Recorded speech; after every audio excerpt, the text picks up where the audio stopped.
Good morning from beautiful downtown Crestline in the San Bernardino Mountains of Southern California's Inland Empire. This will be a brief podcast. Oh no, I forgot. The tea kettle's calling me. I'll be right back.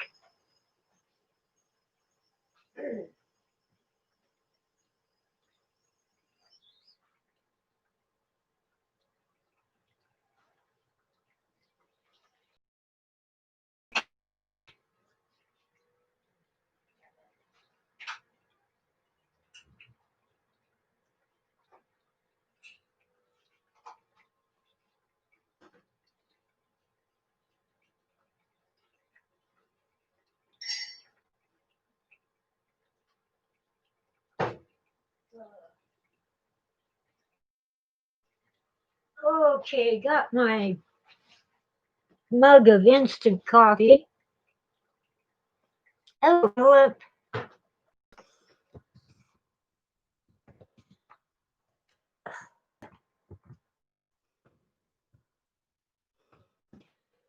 I can't type and talk at the same time. It doesn't work.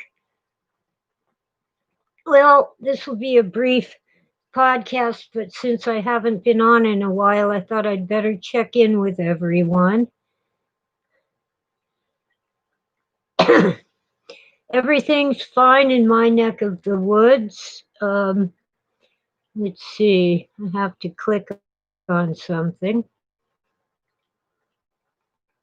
All right. Hi, Strontium.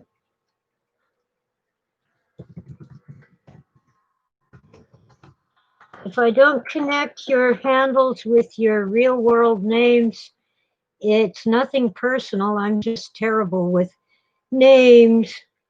Timothy Wilson. Well, I'm safe. The whole neighborhood is safe. The whole mountain is safe. Where's my. Oh, I'll be right back.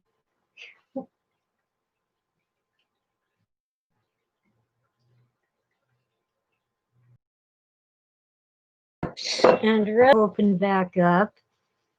Sort of.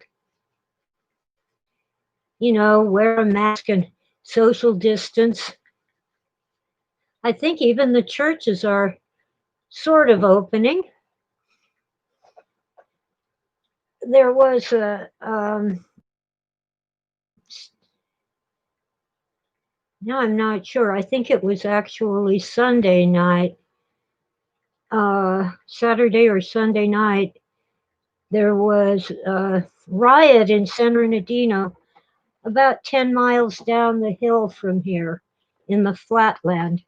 At 40th and Waterman, stores were torched, looted, etc. I think they hit the Starbucks and the grocery store, Stater Brothers.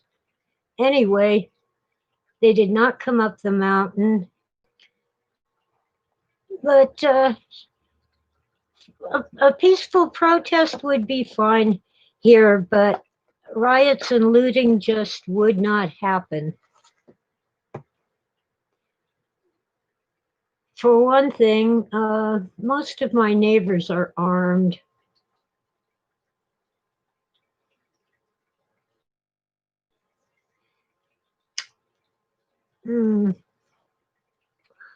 I still have my home defense disposable fire extinguisher.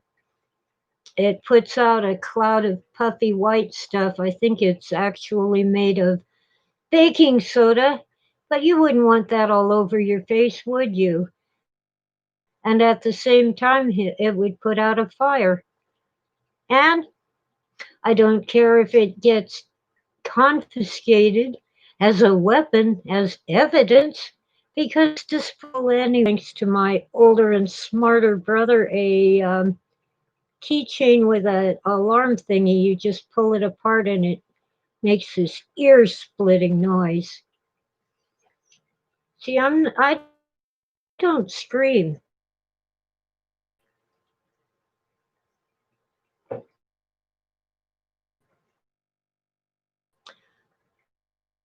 I remember maybe 2 times in my life that I screamed. One was when and as well as can be expected. I was going to put on my dentures, but I forgot to.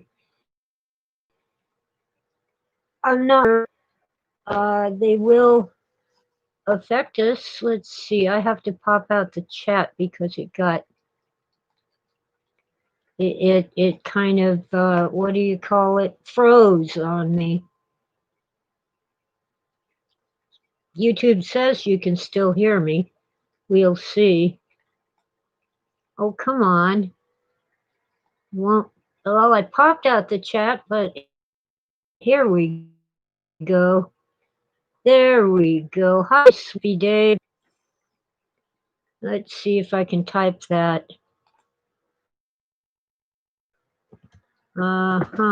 Dave in chat. There we go. Here. Jesus Christ. My connection is unstable, of course. It is not my internet connection. I checked. It's good. Let me just check again.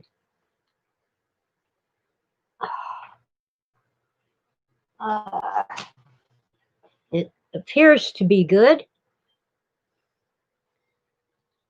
So anyway, too close for comfort. Peaceman Street. Come on.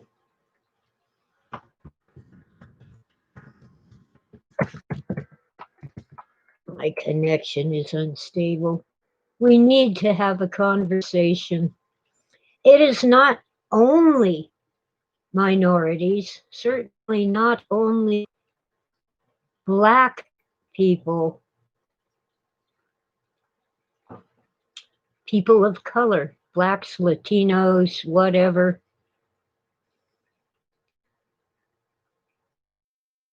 Who is poor, and that includes the poor, Irish.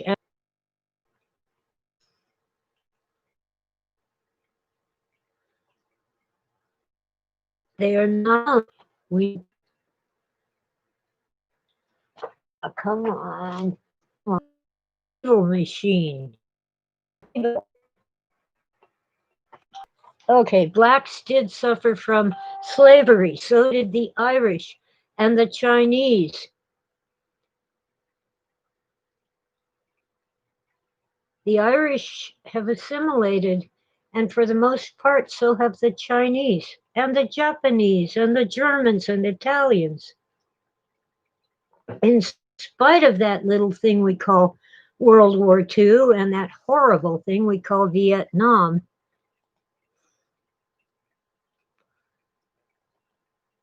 and for some reason, our Congress seems to think they can buy our silence with a check for $1,200. For them, that's pocket change. For me, it's 3 house payments and a little bit left over for food. Whoopee.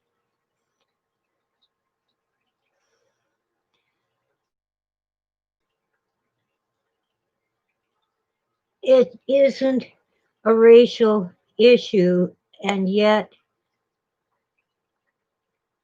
the establishment, whatever that is, tries to make it racial. If you watch the protests, many of the protesters are white. Some are Hispanic, some are Japanese, or American citizens. If they've chosen to be here since before the independence of the Philippines. And it is relatively easy even now for Filipinos to become citizens. The issue isn't racial, and it shouldn't. Evil, evil YouTube. The issue is not truly racial, and the media and the politicians are trying to make it racial. The issue is bad cops and the silence of good people. Good cops